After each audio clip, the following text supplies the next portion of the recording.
કુટુંબ થયું અને પતિ પત્ની અને પોતાનું બાળક એક, ત્યારે જ્યારે આપણે સમય નથી આપી શકતા ત્યારે આ મોટા વડીલો જે છે ને એને લાલન પાલન કરી પ્રેમ હૂફ અને લાગણી આપે છે. આ ત્યારે બાળક જે છે તેનું સમગ્ર સર્જન થતું હોય છે. એ બાળકનું ત્યારે અકલ્પનીય થતું હોય છે. અને ઘણા એવા પરિવાર અહીંયા બેઠા છે કે એ જ પરિવારની અંદર બાળકનો ઉછેર થાય છે. અને જોઈએ અહીંયા તમે જોતા હશો ત્યારે એ બે દીકરીઓ અહીંયા પ્રવચન માટે આવેલી, આ ત્રીજી દીકરી. પણ અત્યાર સુધીની અંદર મેં જોયું કે કોઈ યુવાનોની અંદર અહીંયા સ્ટેજ ઉપર ન આવ્યા. એક દુઃખની લાગણી કહેવાય, નારી તો ન હારી, એનું આ ઉદાહરણ છે. એને જોરદાર તાળીઓથી આ દીકરીઓને વધાવો. જ્યાં સુધી આ દીકરી કે દીકરાને તમે પ્લેટફોર્મ નહીં આપો, આવનારા સમયની અંદર તમારી પાસે ડિગ્રી હશે પણ તમારી પાસે સ્કિલ નહીં હોય તો એક પણ વ્યક્તિ તમને બોલાવશે નહીં. આવી પરિસ્થિતિ આવવાની ટૂંક સમયની અંદર આપણી સમક્ષ હશે. આ જે બાળકો જે છે તેનામાં કેવી આવડત છે, એ બાળકની અંદર કેવી સુષુપ્ત શક્તિ છે, એને ખીલવવાનું કામ એક શિક્ષક સમાજ અહીંયા બેઠો છે ત્યારે એ તમારા બાળકોને ઓળખે છે. અને એ બાળકમાં રહેલી તાકાત અને સમજી વિચારી અને જ્યારે માતા પિતા સુધી લઈ જાય છે ત્યારે આ વાતાવરણ ઊભું કરવા માટે એક પરિવાર તરીકે, એક માતા પિતા તરીકે આપણે શું કરી શકીએ તે તમારા બાળકની અંદર અભ્યાસની સાથે તમારે એવી સ્કિલ જોવાની છે. બીજા નંબરની જે દીકરી હતી, શું નામ હતું? પ્રિયા ને ઋત્વી, એના તમે એક એક ડાયલોગ જુઓ કે એક એક શબ્દો જુઓ કે બાળકોની સાથે સાથે માતા પિતા, યુવાઓ અને યુવતીઓ બધાને જોડી લેતી હતી. અને એ દીકરી જે છે એના ડાયલોગ હતા મનીષભાઈ વઘેસિયા, કે એના વિડીયો જે છે એ વધુ ફોલો કરતી હોય છે કારણ કે એના પોઝિટિવ વિચારો હોય છે. આ પોઝિટિવ વિચારો જે છે તેને અપનાવ્યા એટલા માટે એને તેજ મળ્યો. અને તેજ ઉપર ત્યારે એ દીકરી ઊભી હતી 20 થી 25 મિનિટ સુધી અહીંયા બોલી પણ એનો એક પણ હાથ કે પગ ધ્રુજતો નહોતો. તો આ જે દીકરી જે છે એને પ્લેટફોર્મ આપનારો એનો પરિવાર છે, એને જોરદાર તાળીઓથી વધાવો. આ કામ આપણે કરવાનું છે. આવનારા દિવસની અંદર મારા દીકરા કે દીકરીને હું ક્યાં સ્ટેજ ઉપર પહોંચાડું. તમને ખબર છે કે માટીના કામ સાથે આપણો પરિવાર સંકળાયેલો છે. સુરતમાં તમે આવ્યા તો કોઈ હીરા ઉદ્યોગ સાથે, કોઈ સાડીના ઉદ્યોગ સાથે. પણ હું એમ કહું છું કે તમારા દીકરાઓને તમે એક ધંધો નહીં કરવા દો.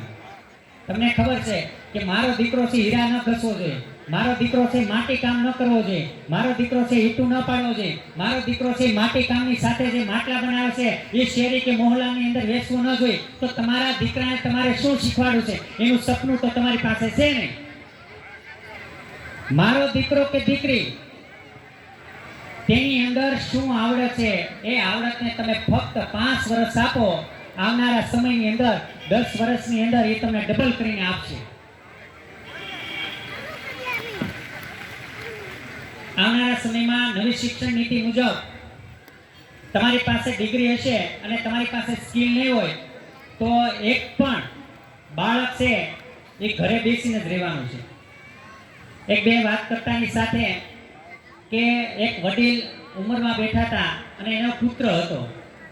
તાપણું સળગાવ્યું, 7-8 લાકડાઓ સળગાવ્યા અને લાકડા સળગાવ્યા અને એના પુત્રને એ કહેતા હતા કે તારે શું શીખવાનું છે તે જો. એ તમે અત્યારે બહોળી સંખ્યામાં બેઠા છો ને ત્યારે આ પ્રસંગ દ્વારા આપણને ખબર પડે. એ લાકડાઓ સળગતા હતા. એના દાદાએ એમ કીધું કે એક લાકડું તું લઈ લે અને બાજુમાં તું લાકડું મૂકી દે. જ્યારે એ લાકડું લઈ અને બાજુમાં મૂકે છે, જ્યારે સળગતા હતા લાકડા એકદમ સળગે છે, પણ જ્યારે બાજુમાં એક જ લાકડું મૂકી દીધું તે શું થઈ જાય છે? શું થઈ જાય? શું થાય કોને ખબર? ઓલવાઈ જાય. આ સાથ અને સહકાર જ્યાં સુધી એક પરિવાર તરીકે આ ગોંડલિયા પરિવાર સાથ અને સહકાર આ બાળકોને ઉછેર માટે અને તેનામાં રહેલી તાકાતને ઓળખવા માટેનું કાર્ય કરશે ત્યારે એ લાકડાને ફરીથી એના દાદા એમ કહે છે જે ઓલવાઈ ગયું છે એ લાકડું તું તાપણાની અંદર ફરીથી મૂક તો એ ઓલવાઈ ગયેલું લાકડું છે પ્રજ્વલિત થાય છે અને પ્રકાશ આપે છે. આ દુનિયાની અંદર કામ આપણે એ જ કરવાનું છે. એક પરિવારની અંદર ઉછરેલો બાળક એ આજે આપણા સમાજને ક્યાં સુધી લઈ જાય છે? આ પીએસઆઈ ઓફિસર તરીકે, એઆઈસી ઓફિસર તરીકે, એસ્ટાટ આચાર્ય તરીકે આ તાલુકા અને જિલ્લાનું પ્રતિનિધિત્વ કરનારા શિક્ષકો અહીંયા બેઠા છે, આપણા પરિવારના, કે તેમના માતા પિતા માટીકામની સાથે સંકળાયેલા હોય, અત્યારે તાલુકા અને જિલ્લાના પ્રતિનિધિત્વ તરીકે કાર્ય કરતા હોય, તો એને એવું સપનું જોયેલું કે મારે આ પરિસ્થિતિની અંદર નથી રહેવું, મારે આગળ વધવું છે, મારે આ સમાજને બતાવવું છે, ત્યારે આ કાર્ય થાય છે. પ્રજાપતિ જ્ઞાતિની અંદર જોઈએ, અહીંયા બોટાદથી કોઈ હોય તો પ્રવીણભાઈ પ્રજાપતિ છે. જો તમારી પાસે કેવું હુનર હોવું જોઈએ તે, એ પ્રવીણભાઈ પ્રજાપતિ ચાણાના ગોબર હોય, ગોબર તેમાંથી ચાણા બનાવે. એક ચાણાની કિંમત 2000 થી 2500 રૂપિયા લે છે. જો તમારી પાસે કળા હોય તો. હું તમને આજે એ જ કહું છું કે દરેક વ્યક્તિ કે દરેક બાળક કે દરેક સ્ત્રી એની પાસે એવી કળા છે, અને આ કળા તમારી પાસે હોય અને તમે મને ફક્ત કહો તો તમને આપણા ભારત દેશની સારામાં સારી આઈએમ સંસ્થા તેની અંદર તમને હું કામ અપાવું એવું કે તમે આખા વર્ષની અંદર 2 થી 3 એક્ઝિબિશન કરો, કે 3 દિવસથી 5 દિવસ જવાનું, 4 થી 5 લાખ રૂપિયા લઈને તમે આવો. આ કળા તમારી પાસે છે. પ્રજાપતિ જ્ઞાતિના દરેક વ્યક્તિઓ પાસે અને દરેક યુવાનો પાસે, દરેક યુવતીઓ પાસે, પણ એ કળાને જાગૃત કરવાની છે. આપણામાં લોહીમાં પડેલું જે છે એને આપણે કાર્ય તરીકે લેતા નથી, અને આપણે શું કરીએ છીએ, બીજાનું કાર્ય જોઈ અને એમ થાય કે મને કંઈક કરવું છે, મારે કંઈક કરવું છે, અને થોડોક સમય થાય ત્યારે આપણે સાથ સહકાર તરીકે પરિવાર પણ નથી આપતો. ત્યારે આવી પરિસ્થિતિની અંદર જો તમારી પાસે કોઈ એવી સ્કિલ હોય તો મને જાણ કરો, કે દીકરીઓની અંદર પણ એવી કોઈ સ્કિલ હોય તો તમને એ સંસ્થા સુધી પહોંચાડવાનું કામ, એ સંસ્થા પદ્મશ્રી તરીકે આવા વ્યક્તિઓને પહોંચાડવાનું કામ કરે છે.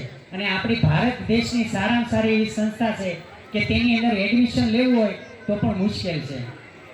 આવી સંસ્થાની સાથે કામ કરવાનો ત્યારે મોકો મને મળ્યો કે મારા પિતા અને માતા પણ માટીકામ સાથે સંકળાયેલા છે, અને એણે મને માટીકામ ન કરવા દીધું. હું તમારી જેમ જ સુરતમાં એક દિવસના સમયે હીરાઘસમાં બેસી ગયો હતો, અને 2006 ની અંદર મંદી આવી અને ગામમાં ગયો, ગામડે ગયો અને માટીકામની અંદર પાછો રાખી દીધો. હવે એ રાતના 12 વાગે ઉઠાડે અને ત્યારે સંકલ્પ લીધો કે મારા માતા પિતા માટીકામ કરે છે, પણ મારે આ સમાજને કંઈક વિશેષ આપવું છે. અને ત્યારે મેં પીટીસી કર્યું, અને સમાજની અંદર જોઈએ તો મારા લખેલા પુસ્તકો પહેલા અને બીજા ધોરણના ગુજરાત રાજ્યના તમામ બાળકો અત્યારે ભણે છે. આ એક તાકાત છે. જો તમારા બાળકો ગવર્મેન્ટ સ્કૂલની અંદર ભણતા હોય તો ઘરે જાજો અને પુસ્તક તમને મળે, પ્રજ્ઞા અધ્યયન સંપૂર, તો રાઘવ કટેકિયા નામ હશે. તો આ લેખન કાર્યની અંદર 6 રાજ્યની અંદર અત્યારે હું કામ કરું છું. એ શેના આધારે? મારામાં પડેલી છે કળા, એના આધારે. એવા વેસ્ટમાંથી બેસ્ટ રમકડા બનાવું કે કોઈએ ગુજરાતમાં પણ જોયેલા ન હોય તેવા. એવી કળા બાળકને રમતા રમતાની સાથે શિક્ષણ આપો કે જેના કારણે શિક્ષણ મંત્રીથી લઈ, મુખ્યમંત્રીથી લઈ અને 6 રાજ્યના પ્રાઇમ મિનિસ્ટર છે એની નોંધ લે અને મને દિલ્હી ખાતે બોલાવે આઈઆઈએમની અંદર કે ભોપાલની અંદર, એ 6 રાજ્યની અંદર વક્તવ્ય આપતાનું, અને એને જે કળા, જે સ્કિલ છે મારામાં રહેલી, એ જે આપવાનું સોપાન હોય તો આ એક જ્ઞાતિની અંદર છે, આપણા લોહીમાં રહેલું ગુણ છે, અને એ ઉજાગર કરવા માટે તમારા બધાની અંદર તાકાત છે. તમારા બાળકોને અત્યારે એવા બનાવો કે મારા બાળકની અંદર કેવી તાકાત રહેલી છે. એ તાકાતને ઉજાગર કરવા માટે તમારે કોઈ પણ જગ્યાએ જરૂર પડે તો મને ગમે ત્યારે કોલ કરી શકો છો. અસ્તુ સમય પણ ઘણો થયો છે, અને તમે મારી એક્ટિવિટી કે પ્રવૃત્તિ તમે જોશો તો બધી જગ્યાએ ફક્ત ગૂગલને પૂછો ને રઘુ રમકડું કોણ છે તો મારો આખો પેરેગ્રાફ આવી જશે. એટલી મારી ઓળખાણ છે. બસ અસ્તુ. જય હિન્દ.